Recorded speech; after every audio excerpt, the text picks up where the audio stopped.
little bit more, especially with some of the newer franchisees, the importance of not being greedy, if that makes any sense when it comes to numbers. We look at the numbers and you look at 6 stores, 12 stores, and how much money you can take home. But sometimes franchisees, I know in my case, it was a little, I was a little nervous of letting go, not just because of the money side, but because this is your baby. But I think some of my friends looked at, oh, I can save this by not having a district manager. But you wind up hurting your business because you're trying to wear too many hats at one time. So can you share some of, I guess, whether it's some insight or stories on the importance of knowing when to break away and start delegating and bringing that mid-management, top-tier level in so you can go outside of your four walls and expand your business? Yeah, absolutely. So in the greedy part, first of all, know what the numbers are. Nobody will become a millionaire out of one franchise. Okay, maybe if you are Chick-fil-A and own it for 10 years, okay? But really, otherwise, there is the numbers, okay? As far as how to grow, you know, I guess the answer is very different. I tell my clients, my franchisee clients, we have a franchisee mastermind.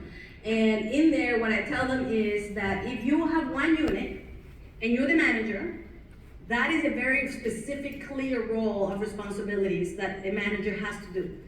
Then you are manager, but guess what? You're also the district manager, because the district manager has a different, distinct role, which is holding accountable and inspiring the manager and the team.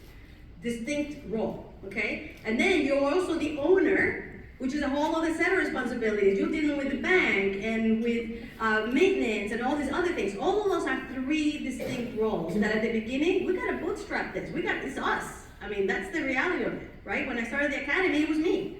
Now we have a team. But that's because as money comes in and decisions get made, you start to decide, okay, what's the next hire? What is the next headcount that I need to add in my organization?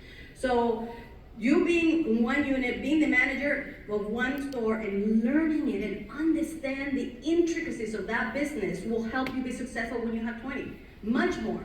Because if you just grow too quickly and you don't understand how to control the cost of goods and the labor costs and the scheduling, it's gonna be hard. So don't grow too fast.